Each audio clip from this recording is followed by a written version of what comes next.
bagaimana perkembangan dari saya kira dipersilakan untuk warahmatullahi wabarakatuh. Alhamdulillahirabbil alamin. Para warga Cianjur yang saya sayangi, hari ini kita sudah melaksanakan pilkada langsung dengan baik, aman, tapi itu masih ada beberapa pelanggaran yang dilakukan, dan itu hari ini saya melakukan beberapa yang telah kita lakukan. Kita melakukan juga quick count, di mana perlu kita sadari para warga Cianjur, quick count ini hanyalah simple, hanya untuk hasil sementara, sehingga kita melakukan quick count dengan hasil kita masih unggul pasangan nomor 3, pasangan Suranto dan Adwin Rahadian, di mana kita angka 48,49%, pasangan nomor 3 mengungguli pasangan nomor 2 41,85%. Dengan hasil ini saya ucapkan terima kasih kepada warga Cianjur yang telah memberikan kepercayaan kepada pasangan calon nomor 3 Suranto dan Adwin Rahadian. Untuk itu para Cianjur, para tim sukses, para partai, mari kita simak bersama bahwa quick count ini adalah hasil sementara. Untuk hasil yang tetap nanti kita akan menunggu dari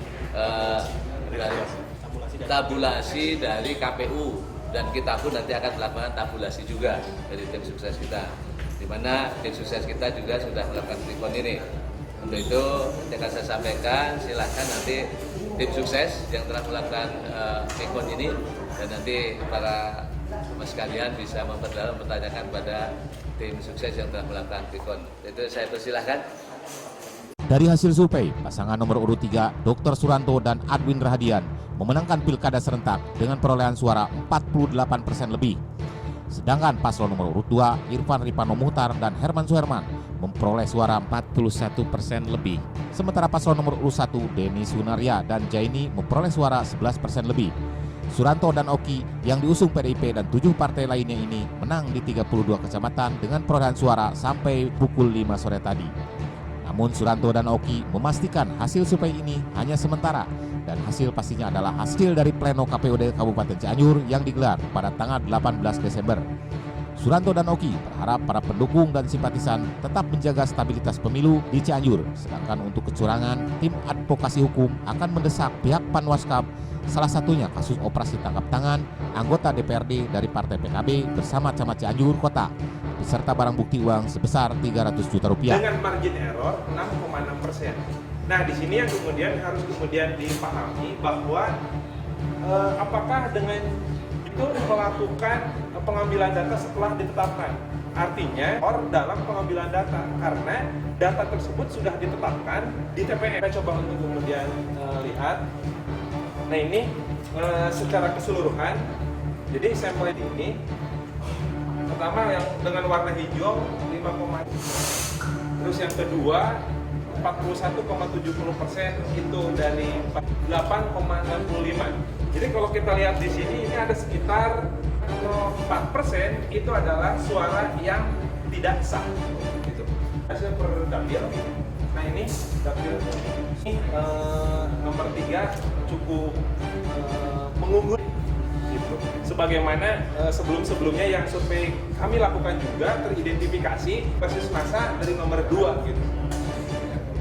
Nah, ini yang kemudian bisa kami sampaikan, pengawalan suara dari setiap tahapan, setiap tingkatan itu harus dikawal, mulai dari kabupaten diplenokan. Nah, ini yang kemudian menjadi sebuah rekomendasi tempat pelanggaran terkait dengan pengalihan suara, hasil suara kembali kepada wawancara, adapun terkait dengan tanya jawab, saya pikir diatur oleh wawancara. Terima kasih, Mas. Nah, walaupun di dalam bulan ini masih tadi saya sebutkan terjadi beberapa kecurangan-kecurangan, tidak beberapa tapi banyak kecurangan yang terstruktur, sistemik dan masif yang sudah kita temukan. Nah, untuk itu, untuk tantangan nanti saya silakan divisi hukum untuk menjelaskan apa saja yang telah terjadi pelanggaran di Pilkada Kabupaten Cianjur. Saya silakan nanti dari divisi hukum ada atau alhamdulillah kita syukuri bersama, alhamdulillah meskipun ini hanya sebatas hasil quick count, ya, asal hasil quick count, tapi juga ini gambaran bahwa kita insya Allah dipercaya oleh warga Cianjur keseluruhan dan masih unggul jauh di atas paslon yang lain. Ya. Dalam unggulnya kita ini di selisih 7%, itu pun sudah dihantam oleh indikasi berbagai kecurangan yang luar biasa, dahsyat, masif, sistematis dan terstruktur. Insya Allah nanti hal-hal yang diindikasikan kecurangan akan terus diproses, beberapa laporan yang masuk, dan saya juga meminta Panwas untuk segera menyikapi kasus-kasus yang ada, karena Panwas itu hanya diberikan waktu 5 hari kerja untuk memproses. Seperti halnya kemarin yang tertangkap tangan dan sudah ada pengakuan dari kedua-duanya, baik itu politisi dan camat kota itu, bahwa uang itu untuk saksi. Artinya camat sudah terlibat di situ. Di BAP kan sudah ada pengakuan kedua-duanya. Nah, ini secepatnya harusnya Panwas memproses ke Gakumdu dan dilakukan proses peradilan. Jadi sekali lagi alhamdulillah patut kita syukuri, sambil menunggu real count yang sedang berlangsung, kita gemakan takbir Allahu Akbar. Inilah kemenangan perubahan untuk warga Kabupaten Cianjur. Nanti banyak pelanggaran-pelanggaran, terutama dari sejak berlangsungnya kampanye sampai dengan perhitungan sementara ini. Alhamdulillah walaupun kita itu dihianati oleh kecurangan-kecurangan, tapi kita tetap menang.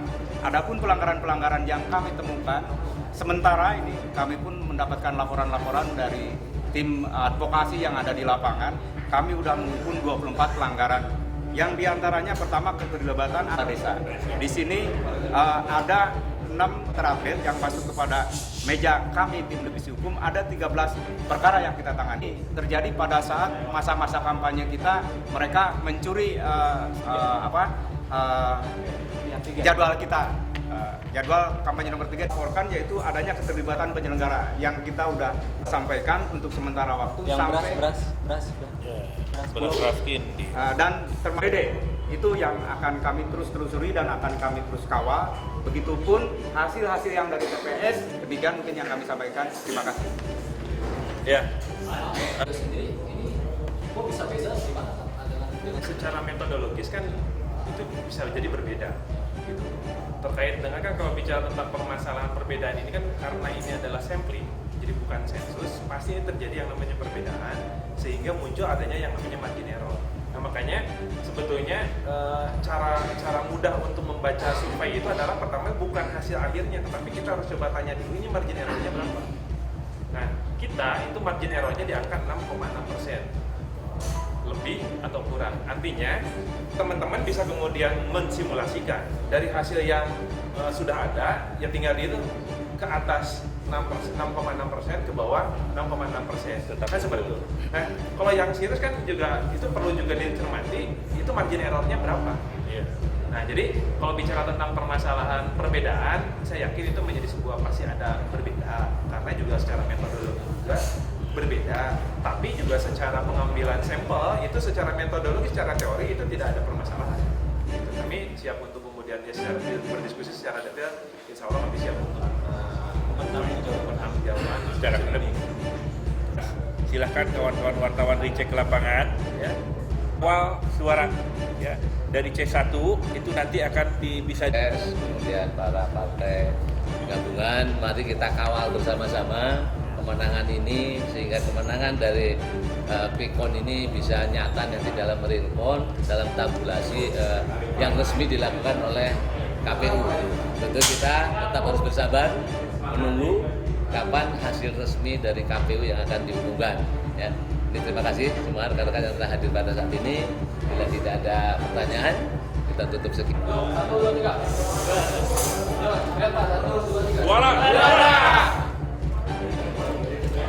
Dari Cianjur, tim SPR News memberitakan.